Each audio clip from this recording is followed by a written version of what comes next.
In this video, we're going to start discussing earnings per share. The title of this lesson is Basic Earnings per Share, so basic EPS. Maybe let me write this down so it's clear. Earnings per share is an important financial reporting and analytical metric. In fact, we often compute things like price to earnings ratio. Well, what is the price of a single share in comparison or in relation to the earnings that are achieved by the company on a per share basis? And for example, for the purposes of computing that multiple, the PE multiple, we do utilize earnings per share. And it is a requirement, both under IFRS and US GAAP, for companies to actually report earnings per share in two ways. One is basic, which we're going to cover in this lesson, and the second is diluted earnings per share, which is a bit more of a complicated computation that I'm going to do in the next video. Now, I want to emphasize one thing, although I'll have plenty of opportunity to do it again throughout this video. When we say per share, what we imply is per ordinary share. Now, we don't obviously add that to the definition. We don't say earnings per ordinary share, but that is something which is sort of ingrained in the computation, something to bear in mind, something to absolutely make sure you appreciate. Now, before I move on to questions are going to be the core of this lesson as well as the next video, because you're going to get this examined. I mean, let me just stress, this is one of the more important topics in the financial reporting and analysis section of your exam or of your curriculum. And it's something that I think has an extremely high chance of being tested and coming up in the exam. So please do spend the time and make the effort to appreciate how this works. It doesn't really link much to any of the other topics in financial reporting, so it's something you can do on a sort of standalone basis, which is nice. But do make sure to cover both basic and diluted earnings per share. Now, the thing I wanted to stress is that your curriculum talks about companies possibly having two types of capital structure. One is referred to as a simple capital structure. That is, companies having a simple capital structure. And the other is complex capital structure. Now, I'm going to start with the second, kind of unusually. A company will be said to have a complex capital structure if it has issued and it has outstanding. So let me say, if company has outstanding, that is sort of in issue, instruments, financial instruments, which are potentially convertible into ordinary shares, which are possibly convertible into ordinary shares, which are the sort of the basis of computing earnings per share, ordinary shares. And the examples you need to know about, and the examples we're going to cover in subsequent videos on diluted earnings per share, are going to be convertible preferred shares,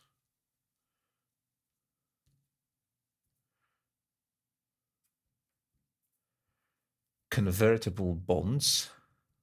Now, these are bonds which can convert into ordinary shares. We're going to discuss them in detail in the next video, as well as call options on shares. So equity call options which give the holder the right to potentially purchase ordinary shares of the company.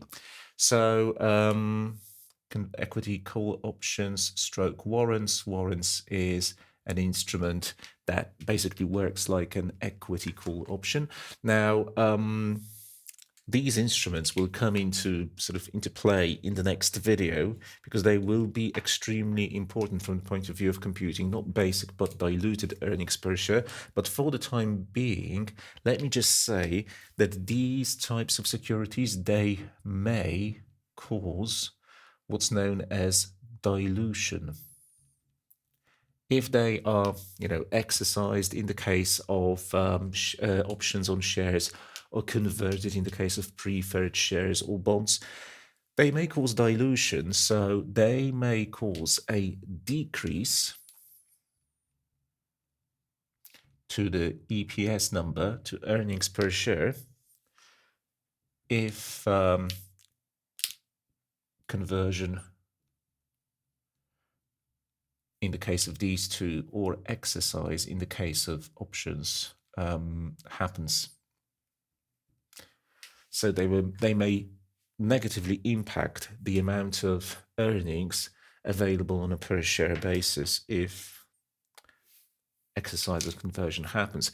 In the case of what we have on the left-hand side, so that's a simple capital structure, well, that's going to be a situation where, or if the company basically does not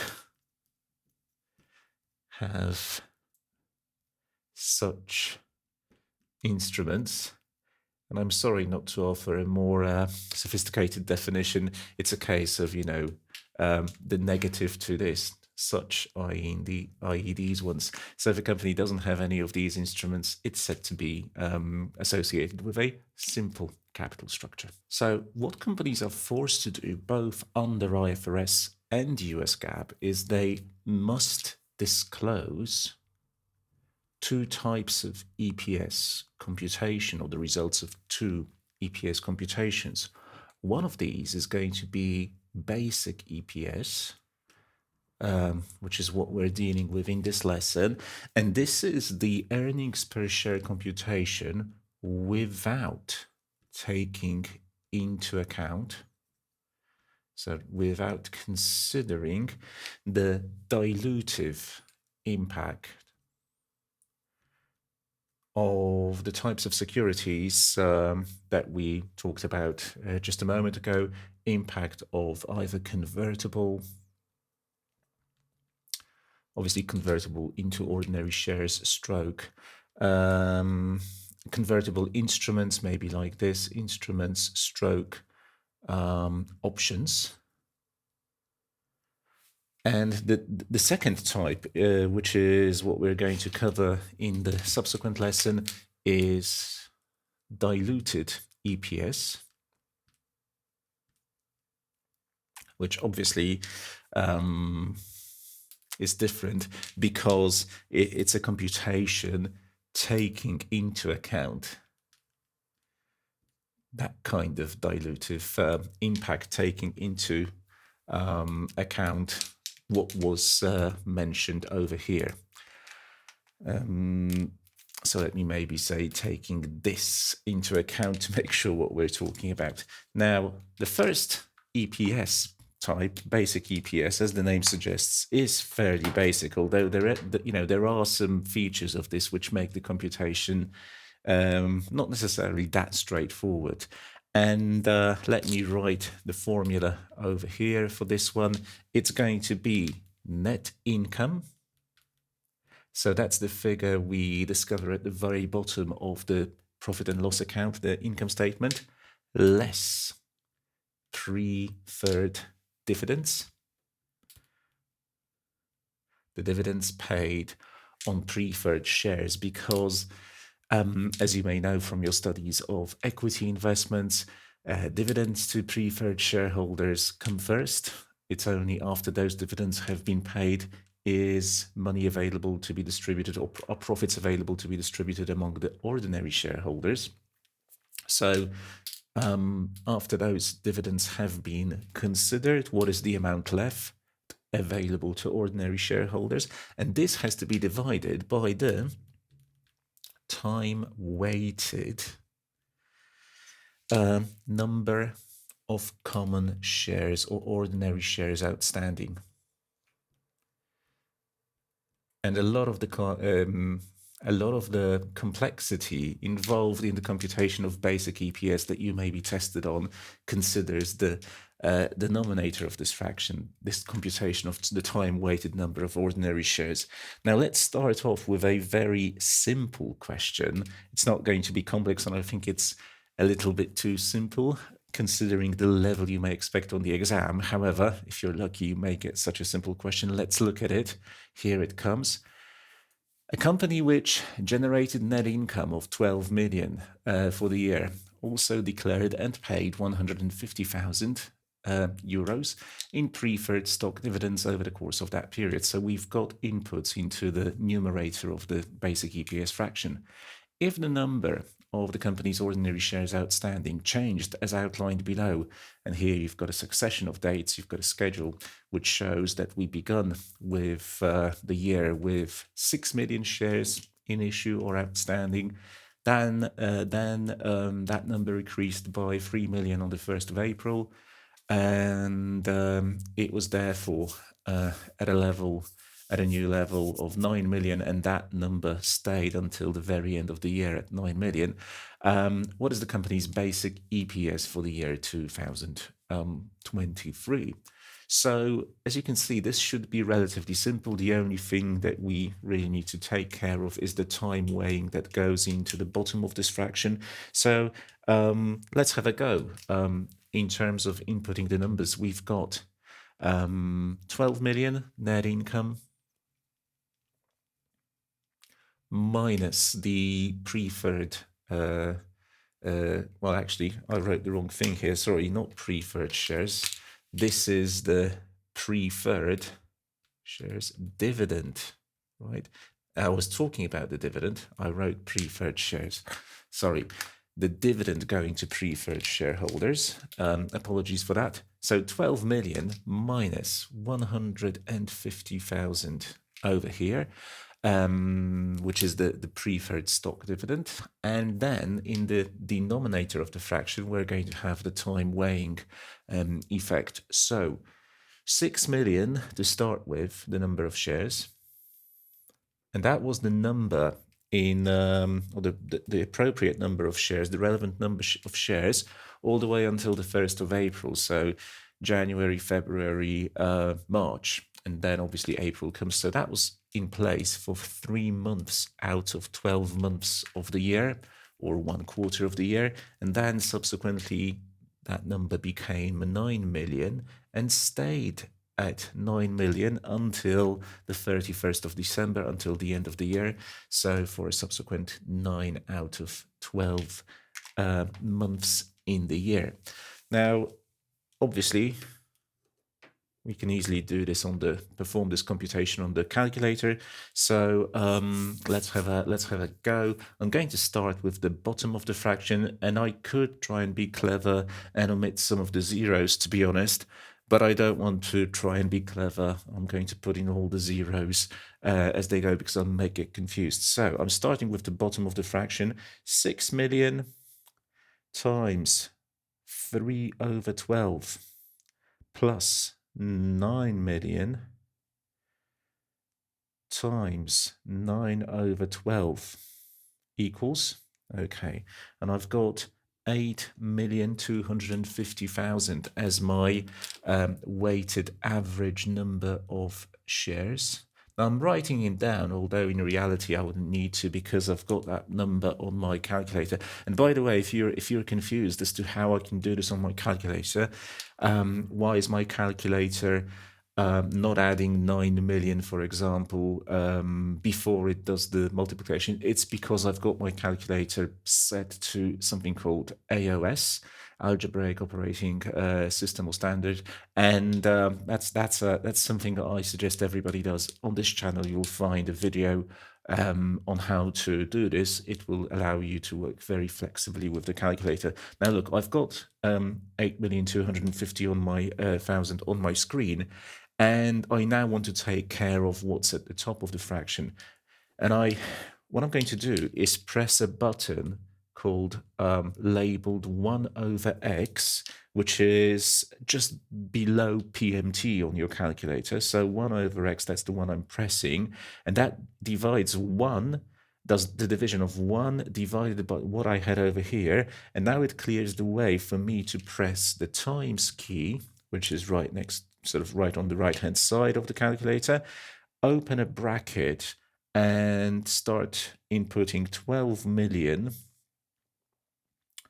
minus 150,000, close bracket. It actually shows me the result of this interim computation in the bracket. Okay, and if I press equals, it will show me a result equal to 1.436, which I can see, if you round it to 2 decimal places, it's going to be 144 euros.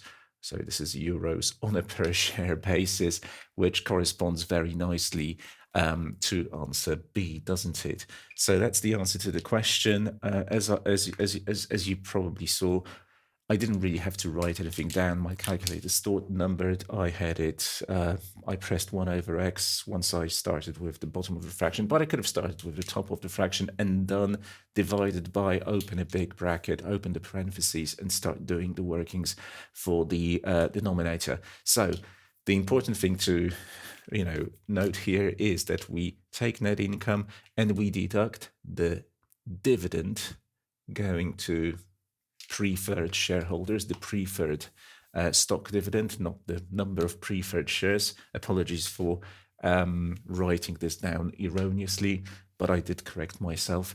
Now, I want to show you a second question where the time weighing, what's in the denominator of the fraction, is going to be a little bit more complicated, and I guess maybe more representative of what you should expect on the exam. So, as I said, I want us now to have a look at a more complicated question when it comes to changes to the number of shares. Here it is. We're still doing basic EPS computations, but the denominator computation is going to be a little bit more difficult this time. An analyst has gathered the following information, which is relevant to the computation of EPS for the year 2023. We've got net income that is attributable to ordinary shareholders, 1,180,000 euro. Now, when you are told that this is attributable to ordinary shareholders, it means you don't need to make any further deductions or adjustments for preferred dividends. That's already been taken care of. So that's the number that will go into the top of your computation, the numerator of the basic EPS fraction. Then, at the beginning of the year, there were 1 million ordinary shares outstanding. And look, on the 1st of May, what happened was a 1/10 stock dividend. A stock dividend is a corporate action in which the company, instead of paying a cash dividend to shareholders, actually gives them additional shares in accordance with a certain ratio. So in this case, it was 1 new share for every 10 existing shares. The shareholders do not pay for these newly acquired shares. They don't make any payment for them, and therefore this sort of just artificially, so to speak, increases or the number, pumps up the number of shares in existence, but without introducing any additional resources into the company. And what we've got later on is an increase to the number of shares, but this time they are issued at full value, meaning the investors have to pay for these additional shares. 700,000 is the increase to the number of shares. And we are also told that at the very beginning, at almost the very end of the year, on the 1st of December, the number of shares being repurchased. This is called treasury shares. You may see this under this name. If you see the word treasury shares, it means shares that were repurchased in the market by the company from shareholders. 250,000 such shares were repurchased, and we are asked for the basic EPS for the year 2023 once again. Now, let me note, before we do any computations here, this very important thing about the stock dividend. If you come across a stock dividend, as you indeed may, but also if you come across what's known as a stock split, which is basically, once again, when the number of shares in existence gets artificially boosted because every one existing share, for example, gets split into two new shares. So you may have a doubling or even a tripling sometimes of the number of, or quadrupling of the number of shares in existence. So a stock dividend, a stock split, or a bonus issue, perhaps. These are the kinds of words you may encounter, although stock dividend, stock split are the most common ones, definitely the ones that are used in your curriculum. A bonus issue is, once again, an issue of new shares to existing investors without asking them to pay any money.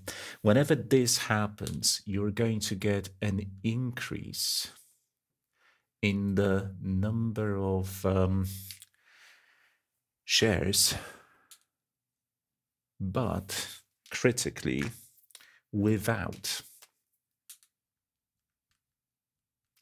a corresponding inflow of money, of resources into the business. And if every time there is such an event, what will need to happen, or what you will need to perform in the exam, is you'll have to, or you'll be forced to must adjust the number of shares in issue, in existence, prior to this event. So sort of retrospectively, prior to the event. When I say event, I mean one of these events, to maintain comparability. And we're going to do exactly that in just a moment. So,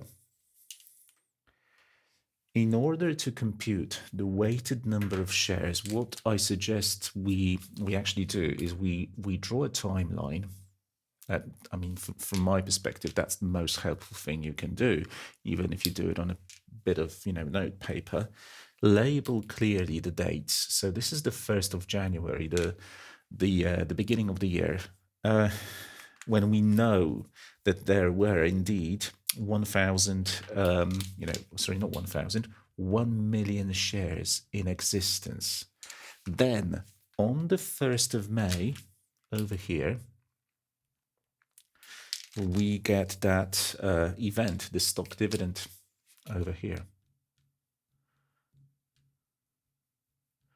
And one new share is created for every 10 existing shares. So the number of shares goes up, by 10%.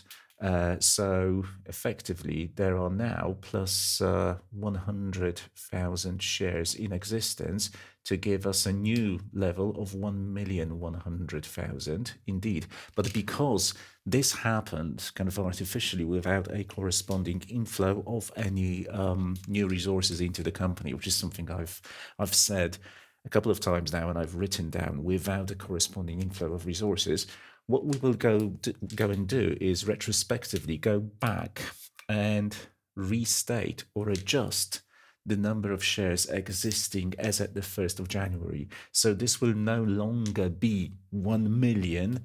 The restated number will now be 1,100,000, and we will pretend that that was the number of shares actually in existence, in issue, since the very beginning. Okay, then the next event, it happens on the 1st of August, so let's draw that over here. What happened then? It was an issue, a new issue at full value. And obviously such issues, when they happen at full value, they don't give rise to any prior figure restatement or adjustment. It's only these ones, like a stock dividend, a stock split, or a bonus issue, that have this effect. Okay, so what happens here is 700,000. Here it is, 700,000 new shares get issued. So let me say plus 700,000 causing the previous number to go up to 1,800,000. That's going to be our new figure. And then just one more event on the timeline. And that's going to be somewhere over here, 1st of December. A share repurchase, which we also associate with the phrase treasury shares. So if you see treasury shares, it means shares were repurchased by the company. Share repurchase. How many? 250,000. And just be warned, sometimes they may in the exam tell you, ooh, for example, 10% of the company's outstanding shares were repurchased, which means you would have to take the latest figure, 1,800,000, and reduce it by 10% to get the new number of shares. Here we're given the actual number of shares being repurchased, but that doesn't always have to be the case. So if you take 1,800,000 and deduct 250,000, you're going to get 1,550,000. Good. So we now have, ladies and gentlemen, we now have a clear idea of the number of shares at different points in time. And that's important because we now have to do that time-weighted number of shares for the purposes of the denominator in our basic EPS fraction. So I'm going to have to make sure I know quite clearly for what period of time or what fraction of the year the different numbers of shares were in existence. I'm treating this entire period from the 1st of January until the 1st of August as being a period when there were 1,100,000 shares in existence, sort of uniformly because of this prior restatement. So for 7 months out of 12 over here, we had 1,100,000.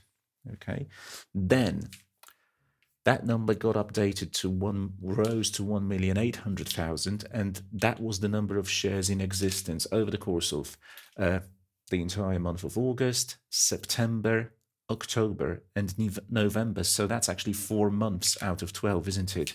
So 4 out of 12 months of the year, we had this increased number of shares, and then it was only for the last month, 1 out of 12 over here, that we had the lower 1,550,000 as the number of shares.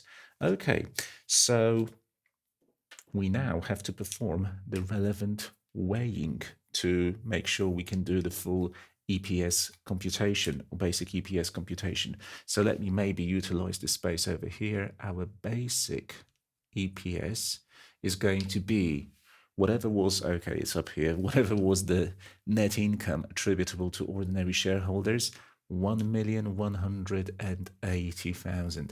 And now in the bottom of the fraction in the denominator, I'm going to unfortunately have to compute this time-weighted number of ordinary shares outstanding. So 7 divided by 12 times 1,100,000. It's not going to fit into one line. 4 over 12 times the number 1,800,000. And obviously, over here, that's not the end.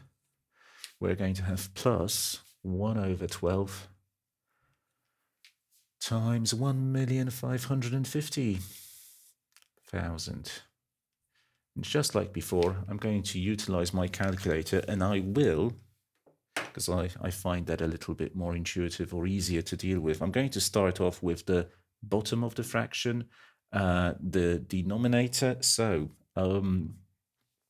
7 divided by 12 times 1,100,000 plus, I've got it here, 4 over 12 times 1,800,000. You have to be very careful with the numbers, don't you? It's very easy to get this wrong in the exam. Well, I'm talking now, which makes it even more difficult. Or plus 1 over 12 times 1,550,000. Okay. Press equals, that's my sort of time-weighted number of shares, the number you see on the screen right now. And once again, I'm hitting that very useful key, 1 divided by x on your calculator. This gives me the reciprocal. It flips the thing around, and now I can multiply just by whatever I've got at the top, 1,180,000, producing a figure equal to 0.86. And thankfully, that's very much in line with one of the answers. The answer to this one is A. So this is kind of the level you may expect, having to deal with things like a stock dividend, stock split bonus issue, making even the basic EPS computation a bit of a, at least numerical challenge. It's not conceptually challenging, but the need to do this retrospective restatement produces a bit of an obstacle.